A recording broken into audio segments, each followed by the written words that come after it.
Builder तोहर बहिनी धरैली काल रहरी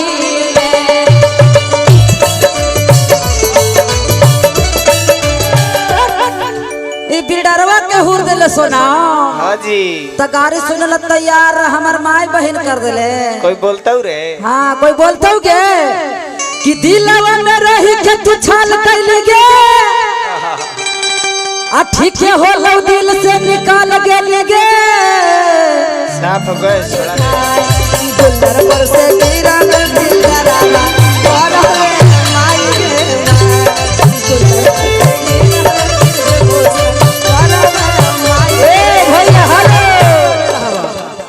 तू हो जा उधर के। हाँ हाँ हम एगो और लड़की सोनम जी हथुन तोहनी दोनों हो जा। आई तोर 5 गो सिस्टर भी आई बिल्डरवा के बाजी अकेले रहतो ब्रिजभूषण दने से रहतो आ गाड़ी देबो सनल की रहजा में पड़ल कोई बोलता गे। अच्छा हम रहेंगे मनोज जी सरोज जी। हाँ उधर से रह। अच्छा आपका पार्टी होंगे लेकिन पैसा खर्चा कर एक चीज आऊ हो कि हमने लेकिन आपका ही जीत होगा आप विश्वास रखिए। कहाँ से जीते में तू? हमरा से हमरा से जीते जी। 5 ठो है एक अंदर है हम है 7-8 मिलकर कैसे नहीं जीते। हाँ लेकिन एक चीज वादा कर कि हम तोर आदमी के नाम धर के गाड़ी देबो। अच्छा तू ना धारी है ना तो हमरा दिलवा पर चोट लगत। इधर से नाम न लिए ये तो छेड़ एक तरफा हो गया तो अच्छा नाम दे के कहिएगा हम नहीं कहेंगे। हाँ। हम भी नाम दे के कहेंगे। अच्छा कह लेकिन हम हारबो ना। अच्छा ठीक जाना ही ना पटना जिला के लड़कन को चिका है कि हारबो त हुर देबो आ जीतबो त थूर देबो बरियारी करबो। कोई बोलते रे? कोई नहीं बोलता है लेकिन कहे मनोज जी आपके तरफ से आपके तरफ से बोले आपका जीजा को थोड़ा देर के लिए आपको भी कहना पड़ेगा। चलिए कहिए ना हम बुरा नहीं माने आप भी बुरा नहीं माने उनके तरफ से तो पूरा कुछ कि सात संज के भूखला बिल्डरवा आरे गुल्लर तोरी तोरी खाए कि सात संज के भूखला ब्रिजभूषण गुल्लर तोरी तोरी खाए कि गुल्लर पर से गिरवा ब्रिजभूषण करवा माई गे कि गुल्लर पर बैठी के गे उसावा आगे करही औ तोहर इंतजा आ गुल्लर फेंकी मारबौ गे उसावा आगे फूटी जैतौ दोनों कि सात संज के भूखला बिल्डरवा गुल्लर तोरी तोरी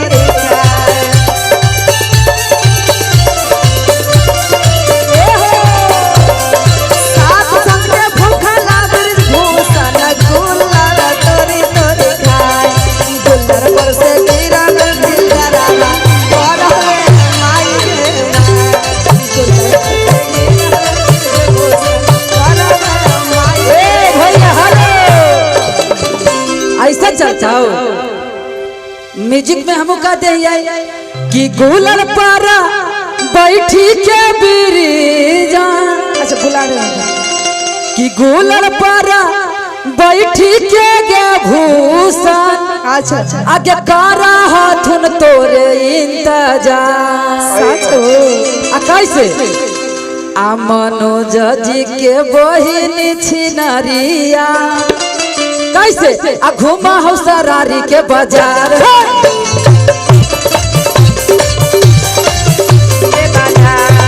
सावा के 3 बहिनिया घुमा गई सारी बाजार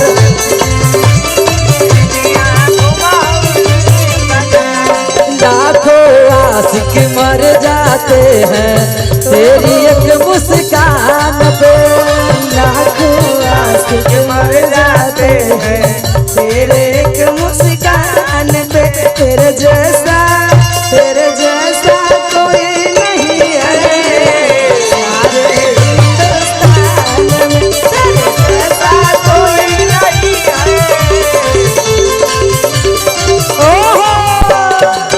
भैया हेलो लेकिन कहेंगे एगो आओ अगर कोटले से तो एगो सोनम जी के दीजिए ना, है तो दीजिए, वो भी शादी के गीत गाएंगे। दूल्हा के कैसे होता है, लेकिन हम तो दूल्हा देने से आए हैं ना। अगे मैयो गे मैयो, ऐसे ना चल तो। हाँ कि समधि साला खोल ताला आइल बानी सुन के,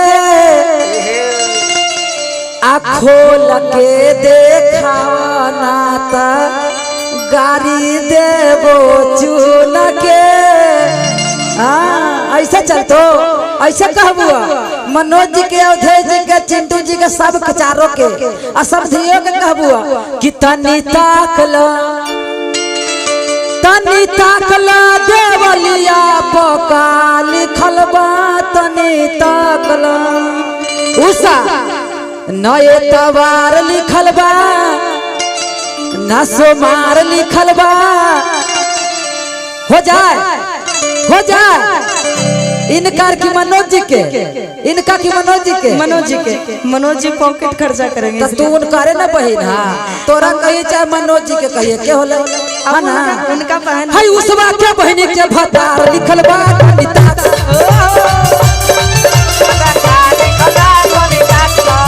हाय उसवा के बहिनी के भतार लिखल बा,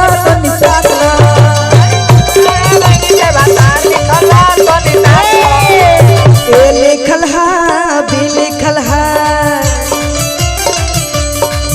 अरे लिखल है भी लिखल है, बिल डरवा के बहन के भतार लिखल है, बिल डरवा के बहन के भतार लिखल है, तनिका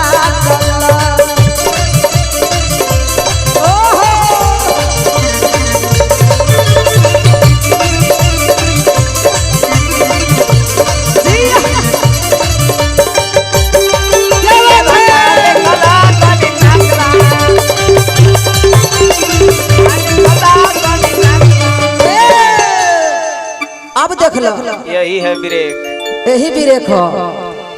तू तो कहला, लेकिन हम अब कह दीवा कि सरसों के तीन पाता आहो तीसिया के तीन पाता, आ तीनों छितारा रहे।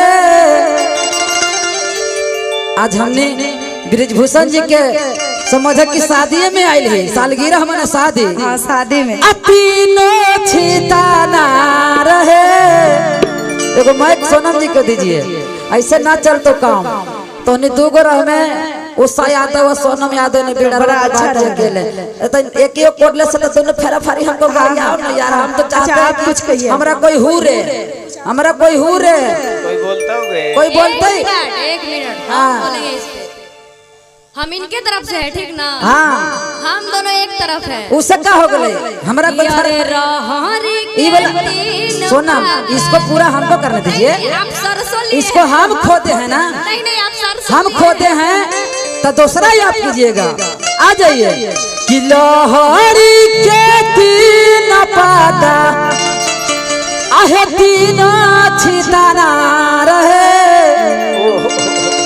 आ यूट्यूब वाला के नया कंटेंट मिल गलो कि बिल्डरवा तो सोनम यादव के गरिया देलते, मुहवा में से निकाल दे तो निपुत्रा हर आ लिख दे तो कि सोनम यादव छी आ डॉट डॉट, यही ना लिखवा हो। आ तीनों छिताना रहे। अब कैसे कि सोनम उषा के तीन बहिनिया, आ तीनों के तीनों छिताना रहे।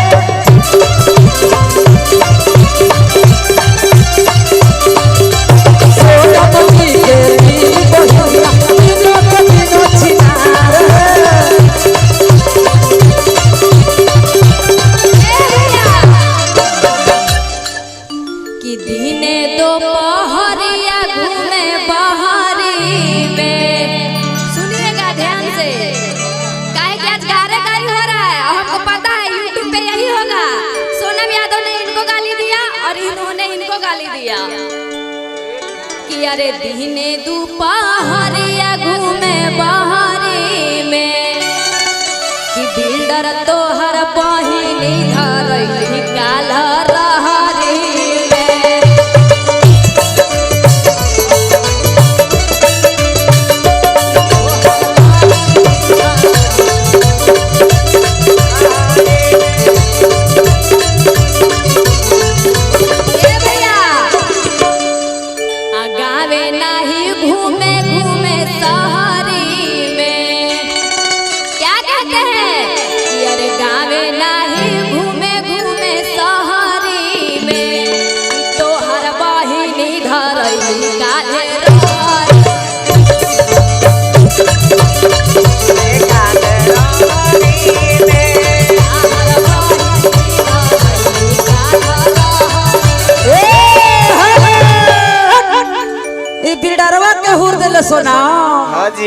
गाड़ी सुनल तैयार हमार माई बहन कर दिले।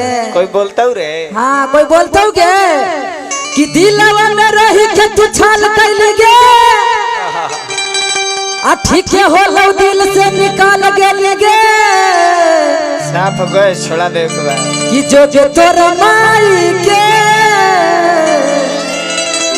तू बदल गेली गे। लेकिन हम कहेंगे कि जागल हो जोश होश खोवे लगवाओगे आओ तोबे न दे मही रोवे लगोगे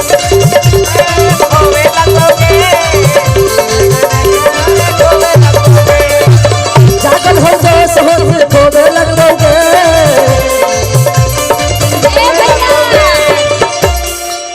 इसी में हम कहेंगे कि अरे दिल में तू रही के अच्छा न कहीं रे आठी के होलो दिल से निकाल गे नी रे ए भैया कि जोरे तोरा माई के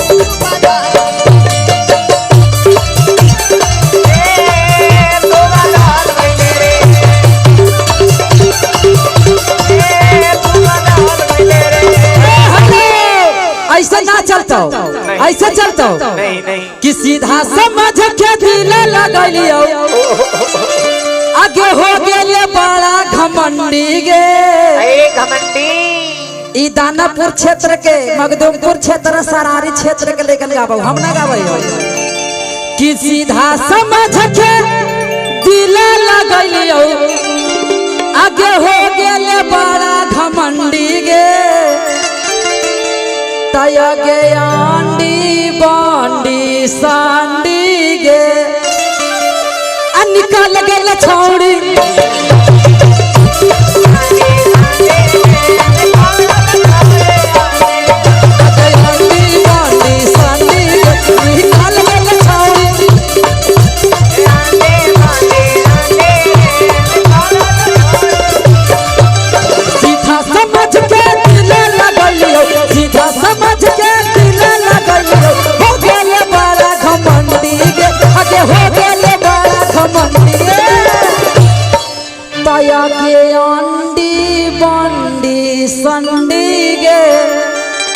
जब आ गया बात इज्जत पर तो बिडरवा के पापा पीछे हारे वाला ना हो गे अंडी बंडी संडी गे आगे आप लोग कहिए निकाल गेले मालवा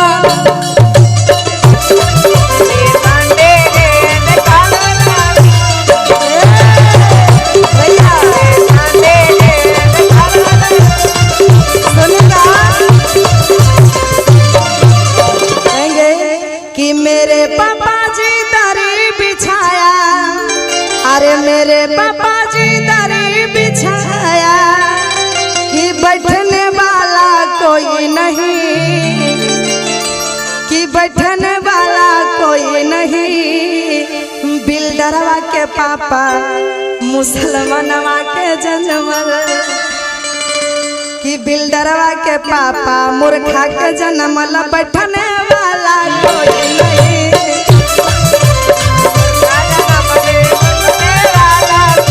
बिल्डरवा के पापा मूर्खा के जन्मल पढ़ल लिखल कोई नहीं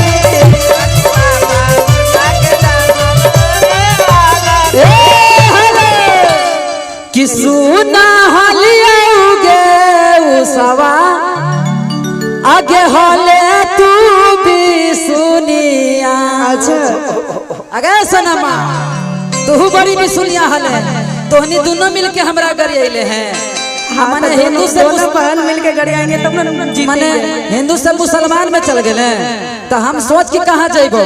अच्छा कहिए हम चल जाबो कि सुना हलियोगे सोनम आगे हाले तू भी सुनिया।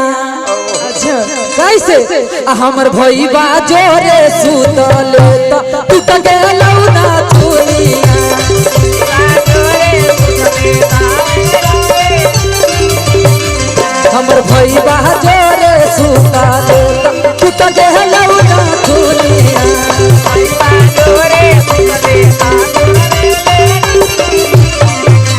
सुना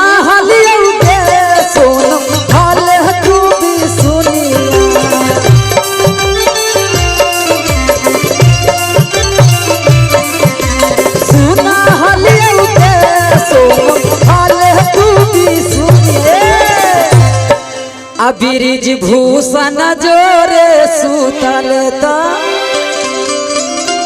आहौ कई मारवा वाला जोरे सुतले तो टूट गेल ना थुनिया